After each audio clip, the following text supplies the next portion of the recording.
Hello, good morning, everyone.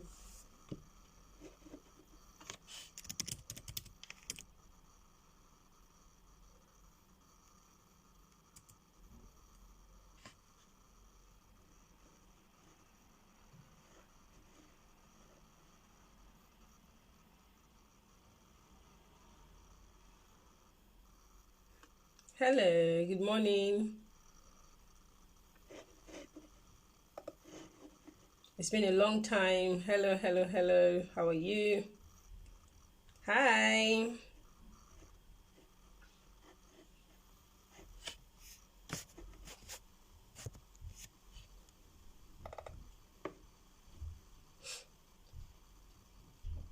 Thanks for the love. Hello. Good morning. How was your weekend?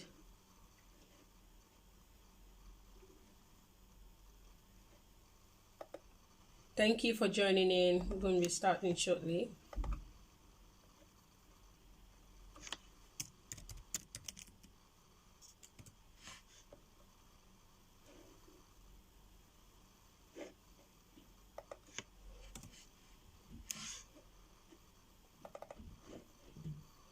Thank you for joining in. I'm just giving another 5 minutes for more persons to join.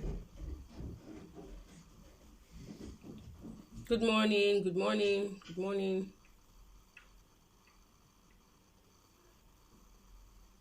Yes, yeah, that's nice, that's nice.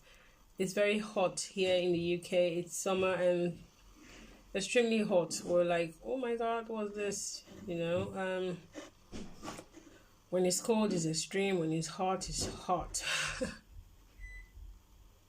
Well, I'm glad you guys are joining us this morning. So we're going to be talking about a very important topic that affects international students.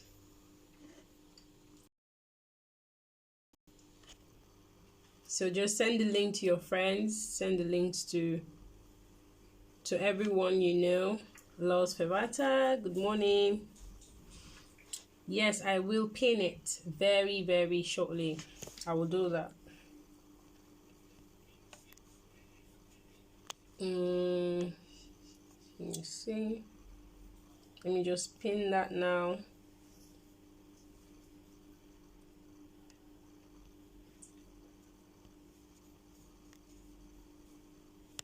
Okay.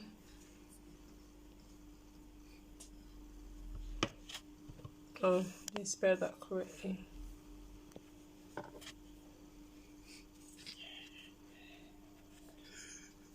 Okay. Let me just type that really quickly.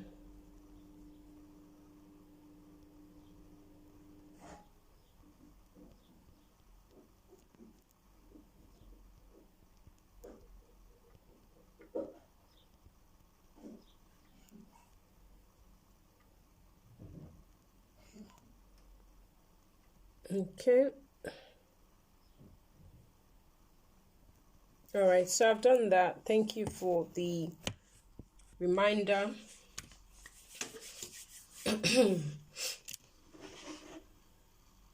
All right, so thank you everyone for joining me. Can you hear me properly now? EC, can you hear me?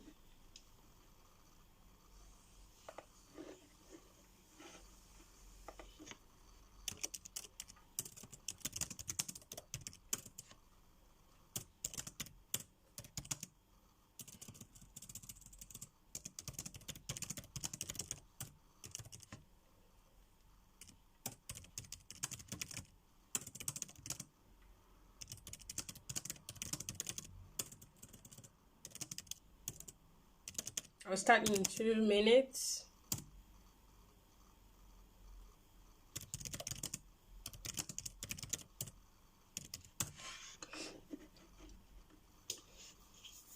All right. Okay, so to start with, we have a bit of good news. So we have a YouTube channel now, and we love all our clients to follow us on YouTube. So we're going to be doing a giveaway every month or for 20,000. So for anyone who follows, you stand a chance to win 20,000 every single month. Is that not lovely? So one lucky person will get 20,000 when they follow us on YouTube. So we're going to do a raffle draw every single month. So tell your friends, tell those you know love Fevata to follow us on YouTube. So subscribe to our YouTube channel. When I'm done with this video, I'm going to put the link. Make sure the link is available on our bio so that when you click, you can just go straight to our channel, and make sure you subscribe to our channel. All subscribers will stand a chance to win. One lucky subscriber will stand a chance to win 20,000 every single month. So make sure you spread the word. So let me just get started. It's meant to be a 20-minute session, so I'll just get right to it. So we're going to be talking about culture shock. What is culture shock? What does it mean? Does everyone experience it? How do you overcome it? How do you maximize your time in the UK? So I'm going to talk about what it is, the stages of it, the effects of culture shock, and how to deal with culture shock. Yeah, so we'll start with culture shock. So culture, the way of life, way of living of people. The shock itself is an experience a person will have when they move to a new environment. And for international students, it's a very, very important topic. It's very important and very serious because the effects can be negative. The effects can be negative, and if not handled properly, you know, at the end of the day, it hampers your chances of maximizing your time in the country where you have relocated to your family, especially when you're coming with children. You are more like their mentor, their role model, who they look up to. So if you do not have a grip on yourself, then that's going to impact on the life of your children. So culture shock, like I said, it's a shock you experience when you move to a new environment. Okay, because life is unfamiliar there.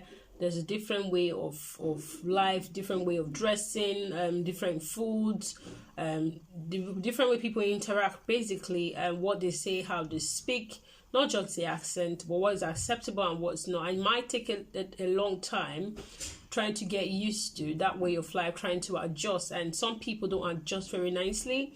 And when you do not adjust really quickly, then you're not able to maximize opportunities. And when opportunities even come to you, you find it difficult to spot them.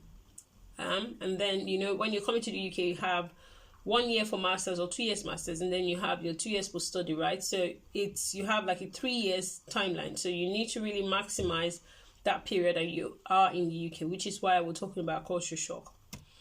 Okay, so there are different stages of culture shock. There is the honeymoon stage, there's negotiation, there's adjustments and adaptation. So for the honeymoon stage, it's more like you coming into a new environment. It's exciting. It's exciting to get on a plane. For people who haven't gotten on an aircraft before, they're like, oh, okay, well, I want to get on an aircraft, or you've not used British Airways, or if you've not used Virgin to travel, but you've traveled out of the country. It's quite exciting to be on an airline. It's even for people who've traveled before. No matter how much you travel, there's just this excitement of, oh, I'm going to get served on the plane. You know, I'm going to meet other people. You know, there's just this joy of pulling your box behind you and trying to catch your flight, right? So it's always exciting to travel, and then you're like, oh, I'm packing up. I can't believe I'm leaving Zimbabwe, or I'm leaving Nigeria, or I'm leaving India. There's this excitement you get to say, well, I'm going to a new country. What's it going to be like when you first arrive? Like, is it going to be cold, or is it going to be hot? I'm going to see, you know, different tribes, different race, you know, different people, different behavior. It's very exciting. So that's the honeymoon stage that you experience. And then there is a stage when it's more like the stage when you get overwhelmed. All right. So the first stage is the honeymoon. Second stage is like negotiation and more of like a rejection sort of phase. So like the realities of life hits you. So you're dealing with housing, you're dealing with employment, you're dealing with family. These things can be very much overwhelming when you do not have an idea of how you need to cope, which is one of the reasons why at Fevata we give support to our clients throughout their study period. So if you have any questions to ask, you can always send us an email to say, okay, I'm stuck in this situation. What do you advise that I do? Or I'm trying to get a job in the sector. It's not just working. Could you please give an advice regarding what I need to do? So it's just an after-sales service, more like a support, okay? So if you're ever stranded and you need to speak to one of us, you can always send us an email.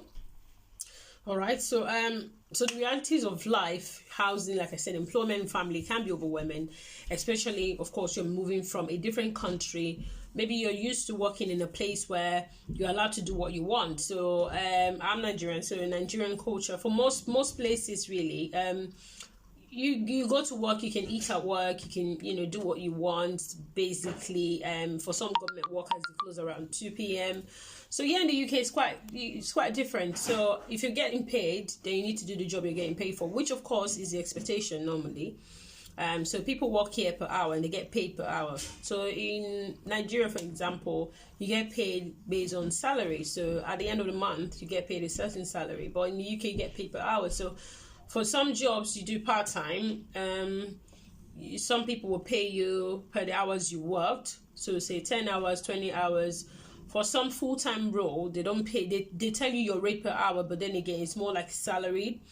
So you can work 35 hours per week, and you get paid a salary per month. So there are different payment structures. Depends on the kind of company and the kind of work. For some companies, for some roles, maybe managerial role, they ask you to say, okay, work 35 hours or more, or as the company seems fit. So you need to read your contract properly to know what kind of work you're given. So it's important that you know. So in terms of, I'll just touch a little bit on each aspect, which is very, very important. So we're talking about housing, employment, and family when it comes to your kids, Yeah, so back to what I was saying. So in this stage, you're facing reality of housing, employment, family. It can be overwhelming. Many things may not necessarily work according to your plan. And sometimes you may feel misunderstood. So you have to take time to learn the culture of where you're coming from, ask questions, be observant and, see how people are responding. One of the key things that you need to know in the UK is people are very polite. Not everyone, but majority. The culture is to be respectful. You don't go about being rude to people or demanding something that you're not entitled to, or moving around with the feeling of entitlement. I'm entitled to this, I'm entitled to that. If what you're entitled to is what you're entitled to, you're going to get it. But then again, you have to be polite about asking asking for what you want. So please and thank you is a popular word. Okay, someone asks you, would you like a cup of tea? Don't just say yes. Yes, please, thank you. Would you like me to hand you that? Would you like me to call? And you come and say, my bank, this is an issue with my bank card, blah, blah, blah. You're upset, you can't make payment. Okay, I could pass you on to a department that will be able to help you. Would you like me to pass you your call over now? Yes, no, yes, please, thank you. Just normal. Be polite, basically, with everything and how you're interacting with people. Be extremely polite. Because people can go out of their way to help you, but if you're rude, then you're not going to get that support from anyone. Okay, so the housing. So talking about employment. So I've mentioned about, I've talked a little bit about employment. So different kinds of work are available for part-time and for students. So if you are studying, you can work full-time when you're on holidays. Okay, so if you get a job and you're working part-time, and there are some jobs that they allow you to get like extra shifts, extra hours, and if you get something like that, then you need to get a letter from your school to say you're on holiday when you are, and then hand that in to your manager or whoever is responsible, and let them know to say, oh, I'm on break, I'm on holiday now, so can I work overtime? And I'm sure they can do that. Supermarkets have that, Amazon, for most care work, support work, there are a lot of them that you can just, they have that flexibility around. Yeah, so but just make sure that you read your contract, because sometimes they give you a contract and just feel it's paperwork. I'm more interested in just focusing on reading. That you're moving from one place to another place of different culture. For here in the UK, paperwork is everything. Paperwork is everything. You have to read your contract, no matter how many pages it is. Take your time and read your contract, because at the end of the day, if there's an issue, they'll go back to that contract to say, yes, what your contract says. So if you can't say, oh, no, I didn't know and I didn't read it, no one's going to take that excuse. So you have to make sure you read your contract. So wherever you get employed, read a contract to know what is expected of you and what you're entitled to. For some places, say, for example, a supermarket, they usually give their employees, not all of them, but majority of them, maybe all of them will do that. They usually give their employee like a card.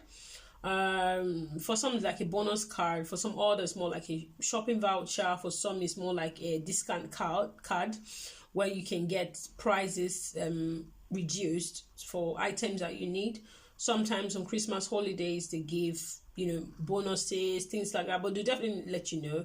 And for some supermarkets they give you more than one card so that you can, you know, give to your family or friend. So when they go to shop in that same place, in maybe in another city, they can use that card to get a discount off the total they have to pay for their groceries. So for some you have that. Some they have end of year parties for employees. Some they have raffle draws. Your manager can give you some bonuses, maybe wine gifts, you know. Just get around to know what and what is available to you and what is expected from you. What's the policy for lateness? So if you are someone who does African time, it's not going to work here. So you have to be on time in terms of, like, you know, going to work. If you're late, who should I talk to when I'm late? If I'm sick, for some companies, they do pay you when you're sick. Okay, so for some companies, they pay you when you're sick. So you need to know what is their policy. So for some people, when they have when you have surgeries, okay, so you have a surgery, you can't come into work, they can give you a sick pay. I think it's called SSP something. So the government, there's an allowance that the government gives for that, so that while you are recovering, you're still getting some part of your salary. You're not completely off work, completely out of cash. So you have to know what the company's policy is. For some companies, the government will pay and the company will pay also. But for some companies, they won't pay, but that allocation from the government, they'll be able to get it for you and give it to you. So you need to know all of these things that are available to you. Otherwise, you just feel like, okay, let me manage what I have, because these are some of the things we see, especially for people coming from Africa. I don't want you to feel bad or anything, but here's why I'm educating you so that you're aware. We tend to manage things a lot, so you tend not to want to ask questions. Whatever they give me, it's okay for me. Don't be like that. Ask questions, know what you're entitled to, not in a rude way. Like I said, you have to be polite, but know what you're entitled to, so you don't miss out on all of these benefits that are available to you. Okay, so in terms of housing can be frustrating sometimes, so you do not know what you need to do. As a company, we help our clients to sort for accommodation. Okay, but for people who are not our clients, who have not paid any service fee, that's not covered. You need to reach out to us to say, this is where I want to go, how much is it going to cost me, and we'll get you a quote and send you an invoice for that. Okay, so housing again is another thing. You could get a property that is not up to standard. You're coming to a new country where the weather is unpredictable. Even though we don't know, you have summer, you have winter, you know, sometimes it rains, sometimes it doesn't. It doesn't rain quite often in the UK, but it gets cold, of course, in winter. So if you're coming from a country that's extremely hot, like Nigeria, then you're coming to a place where it's going to be, the weather can get up to -7, in some places up to -10, and some others maybe -1%, but then it's feeling like -7. You know, you're not used to that. You consume a lot of heat. You need to know what is the appropriate energy provider to go with that will not break your bank. You need to know if the housing, the windows in the house is double glaze or triple glazing, because that tells how much heat the house itself can retain. You need to check if the house has mold in it. Because when it's mold, you know, when there's mold in the house, and then you could get reactions. Your kids could get reactions. You could start coughing or sneezing. You can't get that bit of fresh air that you need. So all of these things are very important. You need to check that the radiators are working. The radiators, now talking about the heating in the house, is working. So when you say very nice house, you feel like, oh, okay, it's okay, it's a nice house. Make sure you ask questions. Don't just take the agent's word for it, or check, is the heating working? Okay, are these switches on the lights is working? And then what most agencies do is to give you an inventory to sign. So when they give you the inventory, it shows you all of the things that are in the property before you're moving in, and they tell you the state of those items in the property. Because I've been in a situation where I'm moving to a property, it was all well and good, all nice, and we had some things in the garden that we were allowed to use. And then when I was about to leave the property, or when I left the property, handed over the keys, you know, the agency came back to say, oh, you left some things in the property, and because you left them, then you have to pay for them to be removed. Do you understand? And they were going to charge over £2,000, which was ridiculous anyway. But there is a company called TDS. So it's called Tenancy Deposit Scheme. Tenancy deposit protection scheme, something like it's TDS anyway. So what they do is to protect your deposit. So when you're coming to the UK to study, you need to pay a deposit for any property you want to rent. Everybody does it. Everyone. It's not because you're international students. I do. Everyone does it. So for every property, you pay a deposit. So which is like the caution fee you pay back home in Nigeria. So when the landlord says if you break anything, then that money goes into repairs. So in the UK here, it's 1 month rent, 1 month deposit. For some places you go to study, you may need to pay 6 months rent in advance. It's because you're coming from abroad and you're not working yet, so they need that guarantee that you're going to pay rent. So they'll ask you to pay 6 months up front, but 1 month's deposit. Okay, so now that 1 month's deposit will be retained by TDS, protected by TDS for you. So if there is any dispute between you and the landlord, then TDS will come in to settle that dispute. Okay, I hope you're enjoying what I'm saying is interesting. Yeah, so I see more people joining. That's great. So TDS will protect your deposit to make sure that the landlord doesn't rip you off. Because before now, maybe you damage something, a little scratch on the wall. There are certain things that are wear and tear. For example, you're using the toilet, you don't expect it to remain white and shiny by the time the client is leaving the property. If they've stayed there for say 1 month and stayed there for say maybe 1 year, there ought to be some wear and tear. But there's some landlords that are like, no, it cannot be wear and tear. You need to restore the property to where it was. You know, you get all those fuzzy landlords where, you know, different kind of people. Same one you have in your country, same landlords here. Everyone wants to keep their property safe. Even when you, as a landlord, you have your own property, you want to rent it out. It's the same thing you probably do. You don't want to spend your profit from the property on repairing the property because, you know, a tenant is leaving. So you have to also make sure that you keep property safe. Some landlords will not allow you to bring kids in. Some will not allow students because if his students are dirty, but they don't take into account that they are mature students. So people coming from international to do like postgraduate course, they are mature students. You come in with your family dependent. You're a mother. You will not keep your home, you know, dirty, in a dirty state. But then we can't really guarantee for everyone. But once most landlords hear student, no, they don't want students because if they are irresponsible and they cannot take care of the property. So that's regardless of how much you have, it doesn't move them. So understand that fact as well. Money doesn't move people in the UK. So don't come and feel like, oh, I have some money, I can bribe my way through. Nobody's gonna listen to you. Anyway, so back to the property thing. So there are different kinds of properties. There are single rooms, double rooms. There are 3 beds, 2 bed, 1 bed. So now in the UK, people share property. So that's one of the things that you need to get used to. We're still talking about culture shock, and all of this is involved because it's what you will encounter. So this phase can be overwhelming. So that's why I'm tackling each aspect of this. So housing, like I said, let me be checking my time just to make sure I don't go over. Yeah, so housing, like I said, can be overwhelming. So there are different kinds of properties. So for international students that come in, mostly they get a shared apartment. So sharing is normal. Sharing is common. So prepare your mind to share. If you cannot afford to stay on your own, it's normal. So don't feel like maybe back home, my cousin cannot come to my house. I'm staying alone, probably with my family, and then you come in and say, oh, no one can stay with me and all that. In the UK, people share. So the things that you can share: bathrooms. Some houses they share bathrooms, they share the toilet. For some houses, they don't share bathrooms, so they share the kitchen. And they share the lounge. The lounge is like your living room, what people call parlor in Nigeria. So your living area. They share the garden. So maintenance, some landlords will provide maintenance, so meaning that there'll be someone coming in to clean every week.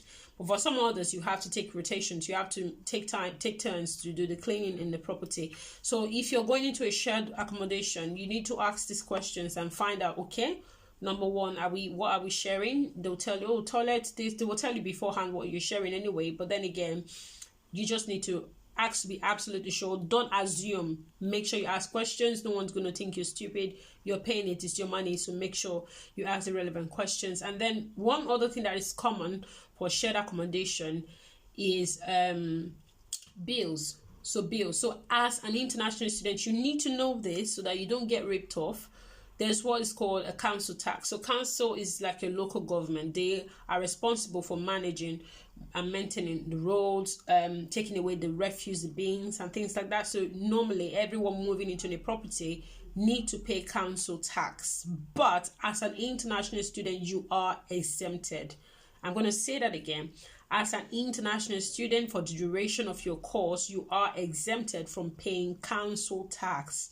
I'm going to say it a third time. As an international student coming to study in the UK, for the duration of your course, you are exempted from paying council tax. So I've said that 3 times. So now for council tax, to get the exemption, you need to speak to your university and ask them to give you a council tax exemption letter.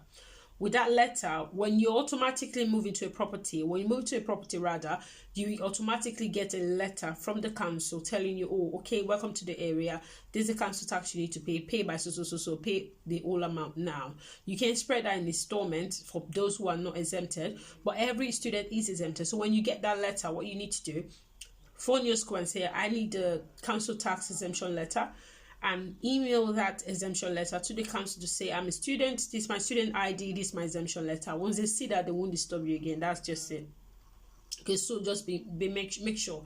So that's why most landlords, when they landlords usually if the tenant's not paying the exemption, that's fine. They're not going to ask the landlord. They make sure that they separate that from the rent anyway.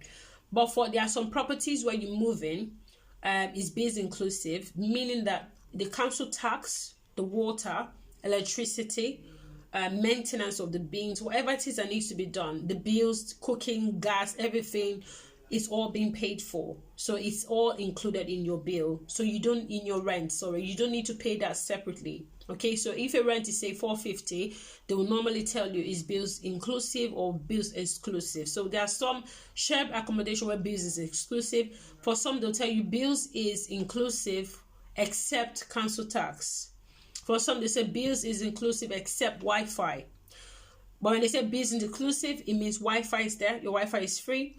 Your cooking, electricity is free as well. So heating and all that is free. But you need to make sure your rent is coming in every month. If you don't pay your rent, you get kicked out. All right, so that's for housing. So if you have any further questions about housing, you can let us know. Like I said before, we help our clients to sort for housing. So we're able to get all these issues, most of these issues sorted.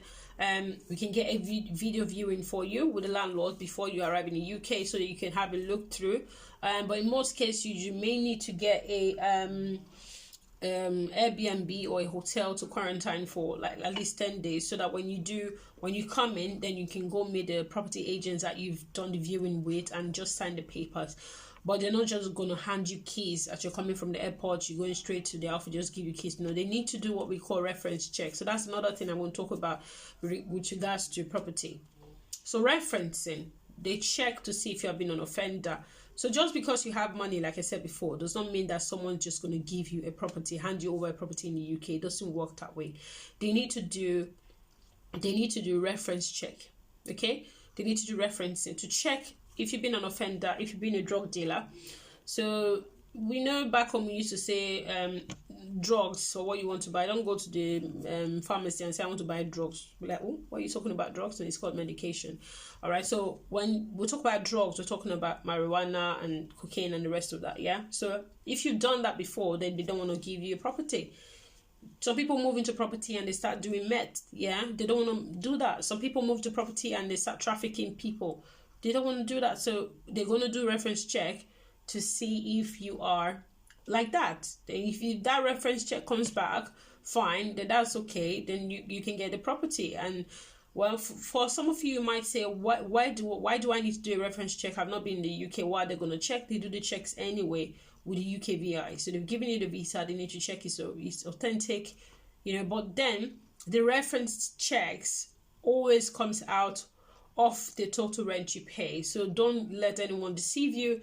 If you're meeting any property agent and they say, oh no, you have to pay the reference check separately, then go somewhere else. But normally it's meant to come off your total rent you pay. So what they usually do is they actually pay for the referencing. If the referencing comes back failed, if you fail referencing, then they can't give you the property and they cannot refund your money. So that money goes. But if you get the referencing comes back all good, then that amount you've paid for referencing will come off the total you need to pay for your rent. Okay, so please remember that. If you've like I said, if you use our service, then all of these things will be automatically done for you. And if you get confused at any point, you can always give us an email or ring us up, okay? So yeah, so that's for housing. So I believe I've answered that. I'll just take one question regarding housing. Someone said, what is the cheapest rent? It depends on the area. Again, it's not the same. For some places, you have to pay 1 month's rent, 1 month's deposit. Some areas, you have to pay 6 months rent in advance. For some places like that, the rent will be quite cheaper than for places where you have to pay 1 month's rent, 1 month's deposit, especially if it's close to London. Then you're looking around, say for a 1-bedroom, you could be looking around let's say not too close to London, let's say 2 hours, 1 hour away, you could be looking around let's say 600 on the average for 1 bedroom. But if you're gonna go for a property that is 1 bedroom, then please be aware that you need to pay for your bills. The only time you don't pay for bills is when you're sharing property, and if the landlord says it's bills inclusive. All right, so yeah, so that's it basically. So you need to pay for bills, Wi-Fi, council tax, but you can get your letter to get exempted. You need to pay for your Wi-Fi. You need to pay for your electricity. For some houses, they tell you it's all electric. So when they say it's all electric, it means you're cooking with basically hot plate, not gas. Everything is electric basically. So your water, the heating is electric. Your cooking, the cooker is electric as well. But it's electric and gas. It means that your cooker is going to be gas, and every other thing else is going to be electric. So you're going to pay for that. Wi-Fi, there are a lot of Wi-Fi deals that are affordable. For say TalkTalk, you can get for TalkTalk for, I think it should be around £20. They have a deal for £20 TalkTalk, and it comes with line rental. So if you want to get a landline, that's completely fine. You can do that. Yeah, but most people don't really get the landline because, again, if you're calling out, then you get charged a little bit extra. But you can receive phone calls for free on the landline. You can get a cheap landline phone from Argos, and you should be all right. Okay, so I'm going to move on to, I've talked about employment, I've talked about housing, and talk about family now. For family, yourself, your children coming in, it can be overwhelming. Sometimes you're not quite sure if your child's going to get bullied in school or not. So what we advise is to get them into a mixed school. They have lots of schools in every place, of course. Where you're looking for housing, the proximity to primary schools will also do that check for you. But that's something you should take into consideration. Don't live in a house that is too far from the town center. At least maybe somewhere you can go with a bus, but not too far off. It's just so that you can save up on bus fares. If it's within a walking distance to the town center and to your university, it's okay. If it's, you can use a bus to get there, that's completely fine as well, but not too far off, or you have to spend a lot of money because you're just coming to the country. It's better you save than you just go on a spending spree. All right, so bus tickets are affordable. Getting a monthly bus ticket is cheaper than buying every single day. So please know that, so that you don't feel like, oh, £4 per day to and fro is cheap. No, you can get that cheaper when you buy it once. Whatever transport you're using, they do have an app, and you can buy your bus tickets online. You don't have to go to the bus station to do that. Yeah, so in terms of family now, like I said, it can be overwhelming when you're bringing kids in because you don't know what to expect. So what we usually advise is get them into a mixed school where you have Asians, you have blacks, you have whites, you have Caucasian, everyone mixed. It helps them to settle in, because when they just get into a new school and all they're seeing is just white kids, they're not used to it. And for some kids who are not generally outspoken from the beginning, that might be a bit tough for them to integrate, because they're not understanding, what's their culture, what's this person saying, and they may feel left out. So it's best to get them into a mixed school first to start off. If they are in nursery, then they, by year three, when they are 3 years old, they get 15 hours free. If one person is working, 16 hours per week is a minimum. So they get 15 hours free. If you spread that out into, say, 4 days or 5 days, how many are you going to get? Think about, if you do 3 hours per day, then you're going to get 5 days. 3 times 5 is 15, right? No, I don't like maths. I said it before.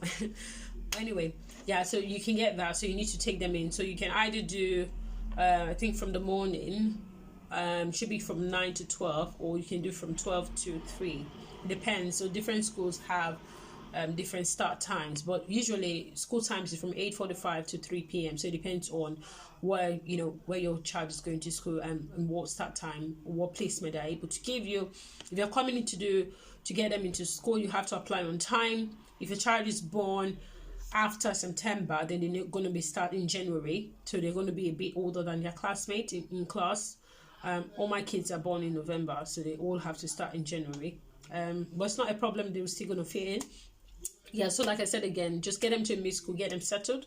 Once they do nursery and they're confident, they go to primary one, they're confident, you can always transfer them to another school. So if you want them to go to a school where they're all white kids, you can do that, that's completely fine. But help them to settle in, take them out to the parks, let them see other kids playing. Don't just lock your kids in, stay inside, don't go outside, don't play, don't be like that. You have to interact with your environment.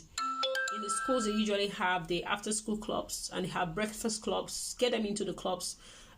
Normally when you get to primary school, you will not need to pay anything in terms of like the fee. The only thing you might be contributing towards would be the uniform.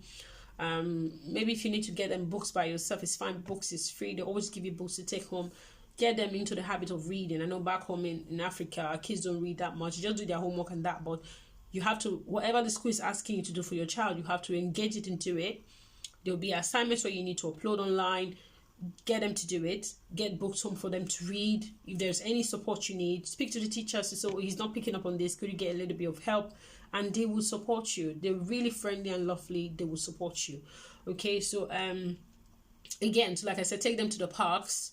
Let them play. You know, it's very hot now. For those coming in September, it's going to still be a bit, not super hot, but then it's going to get a bit chilly. But you can still take them to the parks, get the right jacket on, and that should be fine. Let them interact with other kids. Take them to after school club. They do have nature and art. They have multi-skills where you do gardening. They do painting. They do a lot of things, and they have drama clubs as well. So get your kids into that. It helps to build their confidence. It helps them to become more outspoken. It helps them to get used to their environment. So don't lock your kids inside and say, after school, come home, sit at home, watch cartoon. Don't behave that way. You have to allow them to interact with other kids, you know, and then you can talk to moms as well. If they have moms clubs around you in the school, talk to other moms, say hello. No one's going to say, oh, you're from a different culture, I don't want to say hi to you. Most of them very friendly. Of course, you're going to encounter snobs who don't have time. Everybody's probably busy, they want to rush to work or something, but make an effort to try to talk to moms. Get people's number, make friends, because that's where you have to network. So you know what your target is. You have 3 years in the UK to study. You have to make the most of it. All right. So connect with people. You never know, an opportunity may come up, and they could just ring you and say, "Oh, please, can you? There's an opportunity for a job." You know, like I was in church on Sunday and yesterday, and 2 persons in the church were looking for jobs, and voila, someone who had referred for a job already got a job. And I asked her, are they still hiring? And she said yes. And 2 persons, she's like, they're looking for someone even right now. And you know, just like that. So you interact with people, get a local church to attend. Don't sit at home and become a pagan because you're in the UK. If you're used to going to mosques back home, continue going to mosques, look for a local mosque and attend. If you're a Christian, you're praying, you're going to church. When you come here, don't be a pagan because you're abroad. Go to a church and connect. There are people who have been here longer than you. You need to learn from them how things are done. Okay? Yeah, so I'll just take one more question before I move on to the next stage. I'm considering my time as well. Yeah, so someone says, are all these services covered in your consultation fee, or are we paying extra? Now, for clients who have paid our full service fee of 200,000, all of this support is free of charge. Okay? But for those who have not paid anything, then you have to pay separately for this.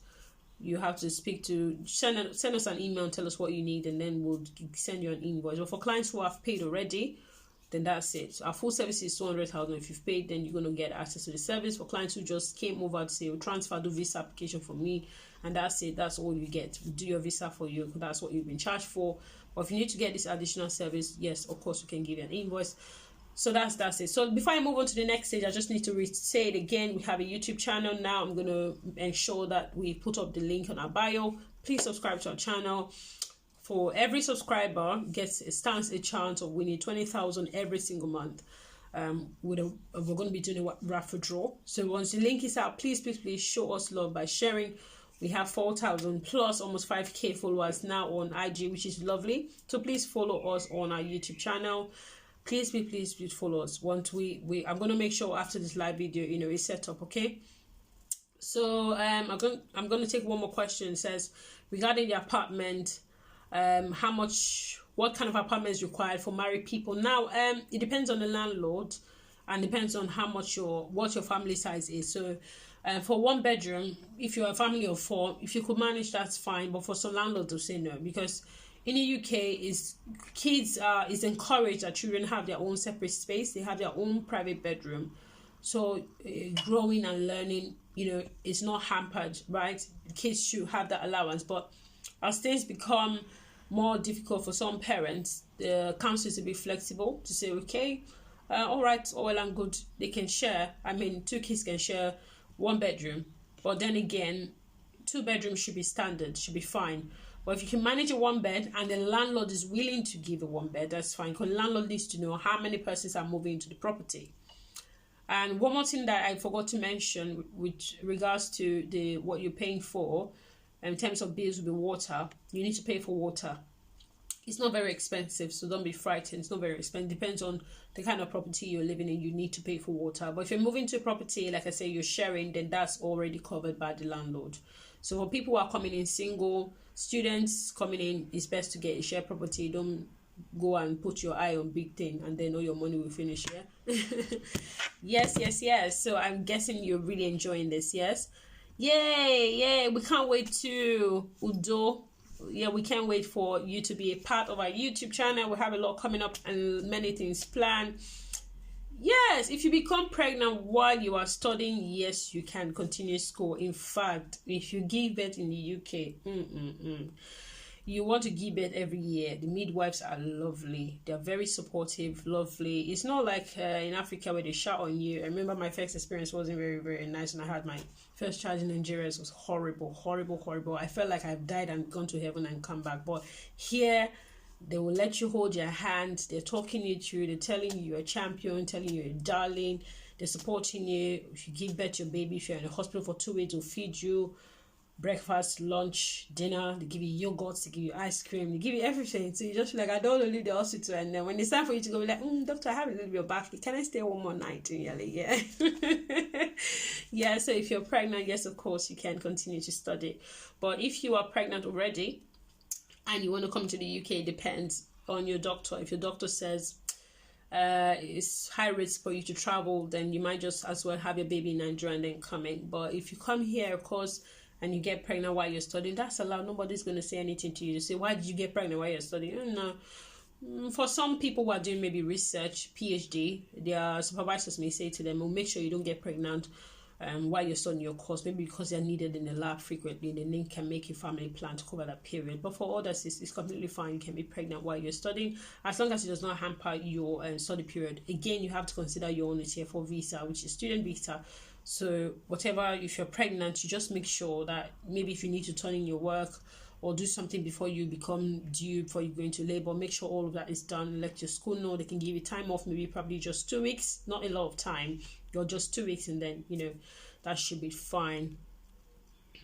Yes, if your husband is a student and you're pregnant, yes, you can accompany. That's fine. Hospitals are beautiful. It's lovely. Like I said, you get the support. It's not like you're going to get a private area like the Queen, but even in the place where you still have that privacy to yourself. The hospital is wonderful. And then you get your midwife appointments every time, which is more like your antenatals. If you want to go to external classes externally to attend, do some exercise, you're fine. But your midwife is going to be checking on you, seeing you every time to make sure you're okay, to make sure the child is okay. They're checking your heart rate, checking the child's heart rate. It's absolutely gorgeous. It's wonderful. Yeah, if your passport is not going to be ready until first week in July, it's a bit dicey. The only way that can fly is if you have your proof of funds sorted already, you have your TB test sorted already, and all you're waiting for is just passport. Then we might be able to process to a school that can respond very fast and let them know that, okay, she has all her bank statement, everything is ready, just to get an admission. And then you have to pay your deposit, maybe through the black market, through us, so that the payment hits the school's bank account on time, because Form A can take a really, really long time to go through. Okay, so let me quickly finish up this. Let me check what my time is saying. Ooh, So it's 11:51. I have a couple of minutes left, because if I don't end on time, then we're not going to be able to save this video, which I do not want to happen. Okay, so let me just move quickly. We're talking about culture shock. If you missed any part of it, the video will be up on IG. You can go back and replay. And all our videos that are available here, we're going to be available on YouTube as well. So make sure you follow us on YouTube when we put up the link. All right, thank you so much. So let's continue. So talk about rejection phase, which is the realities of, housing, employment, and family hitting you. I've told you what you need to do to make sure that you scale through this phase and you maximize your time in the UK. So usually some of the effect of not handling culture shock properly is that you find that a person, because of the changes that are happening around them, might decide to only mix himself or herself with people that they are familiar with from their own culture. Wrong idea. Do not surround yourself with only Nigerians because you're Nigerian. Do not surround yourself with only Zimbabwe because you're from Zimbabwe. Don't do that. Try to mix up. See it more like a learning experience, because that's what it is actually. Mix up with people, ask questions. If they have LinkedIn is very useful here as well. You have a lot of networking events, a lot of people you can chat with on LinkedIn. It's not, LinkedIn is very, very free. Sometimes you want to chat and they tell you to pay, but you can do what's it called, go on Eventbrite. There are a lot of free events that you can attend. They have festivals. Attend, get to know people. Be careful anyway. It's not like I'm saying embrace everyone that comes to you, but if you need to meet anyone, you can meet them out for a coffee, cup of tea outside, take them out for lunch, but just make sure you're interacting with people. If there are events, go on, attend if you're free, by all means, but don't shut yourself up and say, I'm coming to UK, let me look for a Nigerian to attach to. Don't do that. I know you really want to, but bring yourself out of your comfort zone and really explore and enjoy yourself in the UK. There are a lot of places to go to that you can for holidays. That's one of the things. You have to go for holidays, guys, and that's one of the things that will help you to loosen up as well. At the moment, people can't really go out of UK to go on holidays. Not that it's absolutely impossible, but if you're coming back into the country, then you need to pay some money to quarantine and all that is expensive. So there are lots of beautiful places to go to in the UK. Devon, they have a lovely beach there. They have in Bournemouth. They have lovely places you can go to. So you go, take your children sightseeing, go to the museum, go just travel, right? So don't keep yourself locked in. Go on a vacation. You can book a hotel. Go visit London Eye, go to see the whole of London, Trafalgar Square, Madame Tussauds, just go around places. That will also help you to loosen up a bit and get used to the environment really quickly. It's really exciting. And when the lockdown eases, we can help you process a visa to France, so you can visit, go to Paris, visit Disneyland. They have one in Paris. You can go to Germany, just travel around the places. You can go to Greece, Denmark. Once you get a Schengen visa, you can basically travel to all the Schengen countries, even though UK is not included, but you can also apply. As long as they know you're a student, you're coming back, we can help you process that application. Once you get your point of entry, might be Italy, and then you can from Italy go to other places, okay? So so that's it. So let's move on. So recovery phase, which is more like your adaptation. So you're more like settling in now. So okay, I might do this, I might not do this. You're now settling in. So if you can walk through the regression phase where you are hit to the realities of life, then you'll be able to accept and feel accepted by the British culture or wherever you're settling in. You have made lots of friends. Like in Summer, they have a lot of people doing barbecue in the back garden. Going visiting, hanging out with friends. They invite you to a wedding. If you're free, go. Okay. So then one of the things that might happen is a reverse culture shock, where maybe you now want to travel back to Nigeria and you feel like, I'm not used to my culture anymore. For me, I've not been to Nigeria in many years, so I feel like when I want to go, I'm like scared with everything I'm seeing online. What's it going to be like? If you travel, if you come to UK and you stay like 3 years, if you go back home and you eat Nigerian food, you're going to get a reaction. Some people get skin rash, pimple. Some they start having diarrhea, stooling and all that stuff. For me, the food doesn't just stay in my tummy at all, so I can't cope with Nigerian food as much as when I cook it here, it's fine. But when I go back and use Nigerian food to cook, then you're going to take a while for my body to get used to that. So that might happen. And another thing that can happen is when you've been in an environment where people are very, very polite, and you go back to Nigeria where, almost everyone is rude to you. Drivers are shouting, bike man is you just ooh, where am I? I want to go back to UK, you know? That can happen. Reverse culture shock. That's what it's called. So it can happen. But of course, I'm sure that you're going to be fine. So let me just run through briefly a summary, tips, things you can do to prevent culture shock. Understand that it's common. Number one, understand it's common to experience culture shock when you're living in a foreign country. You will feel like, I don't feel among. And again, some of the topics that we try to talk about, very sensitive topics like slavery and things like that. You hear a little bit about them here, but if someone hates on you, someone swears at you, in a language you're not comfortable with, you could report to the police. It's a hate crime and they'll be dealt with. And so racism thing is not supported, despite what's happening with Meghan and Harry. Regardless of that situation, someone is not just allowed to treat you in a bad way. Whatever it is, you can report it and the appropriate authority will deal with that. In our next webinar, we will talk about authorities that you need to get familiar with, where you can get support from, talking about the police, the court, who are they, what do they do, and how you can utilize the service. So we're here to help you. We're here to support you as an agency. We're not all about just collecting service. We are not doing the work, but I mean, most clients who have gone through to use our service, they know that we give more than we ask for. So that's something I'm grateful for to the management of my company and also to our team for their efforts as well. So number two, try to accept and adapt. Try to recognize that you're experiencing a culture shock. Realizing it can help you deal with it better. Okay? Learn to be open-minded as well. Learn as much as possible about your destination. You meet a lot of people. UK is liberal, so you meet Indians, you meet people from Pakistan, all the other, countries you've never heard of.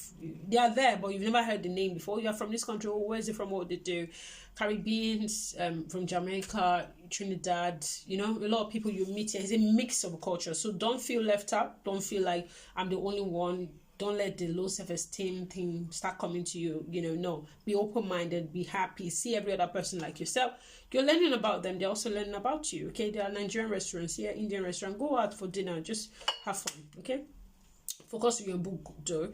I'm going to have another webinar coming up in July about understanding the UK grading system. We want our clients to be A clients, A plus, just ace your course, have distinction. So we're going to tell you how to get a distinction, what you need to do, and then we're organizing.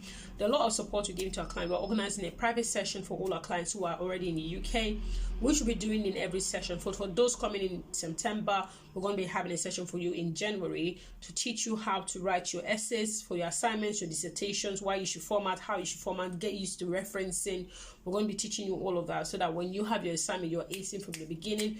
We'll let you know how you're going to be assessed. So in that webinar, we'll tackle all of that. Okay, so a lot we have planned for you. Stay tuned to us. Subscribe to our YouTube channel. Don't miss it. Okay, let me check the time. How many minutes? Okay, so I have like 3 minutes left. I don't want this video to get lost. So let's continue. Let's finish up this really quickly. Yeah, we're almost at the end. So maintain a positive attitude to get out of your experience, to get more out of your experience. Make sure you focus on all the positive aspects instead of having a negative mindset. So maybe you encounter someone who's racist to you. Please, please, please don't let that deter you. Don't let that make you feel bad about the UK. Don't let that make you feel bad about yourself to say, well, I'm not accepted. No, they are just people who are just horrible. They're just horrible. So don't let their negativity, don't let it project onto you. Enjoy the UK, focus on the positive parts of what is. And you can always, like I said, send us an email if you feel like you need support, if you're feeling like you're struggling a bit and you need someone to talk to. We can make time, okay, to give you that support, because we want all our clients to succeed, all right? Because it's beyond just Fevata, in terms of this service we're rendering. We're going into tech, we're going into real estate. So if Fevata has been good to you, when you hear that we're selling cars, don't you buy from us? Yeah. So we're here to give you all-round support as well. So I'll touch quickly on driving in the UK. Maybe the next webinar, if I remember, I'll touch more on driving in the UK. Okay, so touch base with home as well. It's good to stay in touch with your family. Don't call off completely. Do videos with them. WhatsApp. You have WhatsApp now, in almost every country. Touch home, touch back home with your friends. Talk to them. Call your mom, call your dad, your sisters and all that. So, so don't compare. That's one of the things you shouldn't do. Don't compare. You will see differences everywhere, but try not to compare. Avoid comparing. with those in your home country. Oh, Nigeria is bad, Zimbabwe is not doing, oh, roads are better here. Yes, you get that, I know, but just help your mind not to. And don't convert. If you come here and start converting naira to pounds, when you come, every time you want to buy something, you say, hey, how much would this be in Nigeria? You end up not spending. We're all gonna do it. I did it when I came, but then again, try to avoid, otherwise you'll not just buy anything, you just be starving and killing yourself. Stay active, don't stay home. Get a hobby, enjoy things you cannot do back home. Go to the gym. The law of gyms here, you can get a gym for as low as £13, £10 a month. Go to the gym, go swimming, go for dance classes, join a marathon if you like to run. Go for charity events and fairs. Sometimes they have charity events where a charity comes and cooks for the whole neighborhood, and people just come out and just take food for free. You don't need to pay. Just write your name down and all. Join, look for support group, volunteering opportunities. Don't just, when you're looking for a job, don't just stick to, oh, I need a job that can pay me. If you can't get a job for now, while you're applying to get a job, get volunteering, because you're going to put that on your CV and that's going to help you. So explore new places, like I said before, explore surroundings. It will help you to appreciate your new home, and you gain a lot of priceless experience, okay? So examples of places I've said: London Eye, Museum, Stadium, and the Tussauds, the beach. Go to Devon, that's lovely. You can tour Europe when you're on your holiday. So. We are the brave, we are the bold. Yeah, so sorry I had a call coming in. So just make sure you have fun. Okay, so guys, at this point, I'm going to leave you. Thank you so much for joining on this session today. Remember, we'll have more webinars coming up in July. Don't miss it. Tell people about Fevata. If you're not, so if you're not a client yet, you can still be our client. Our processing fee is 200,000. You pay a deposit of 100, and then you pay the final installment when you get your letter. These are all of the things we give support to our clients. So if you have any more questions, you can send in. If I'm available, I will, but I doubt I'm available to answer. So I hope you've enjoyed this session as much as I have. Nobody complimented my hair. I'm coming at all of you that didn't say my hair color was nice. See, all of them. Yeah, let me see. Peace, you didn't compliment my hair. There's one that always compliments my cheeks. He was not online today. So can someone tell me my hair is nice before I cry? I know it's nice, but thank you in advance. Yes, so thank you so much. I hope you enjoyed this session as much as I did. So don't forget, we have a YouTube channel now. We're going to put up the link on our bio. Subscribe and share this video. Send to your loved ones and your family. Tell them Fevata cares, Fevata delivers. Thank you so much. Thank you. So have a lovely day. Enjoy your Monday. Enjoy the weather. And have fun. Bye, everyone. Thank you. Bye. Bye. See you next time. Bye. Thank you, peace. Thank you. Bye. Chubby cheeks. Thank you. Yeah, it's you. Thank you. Have a great day. Bye.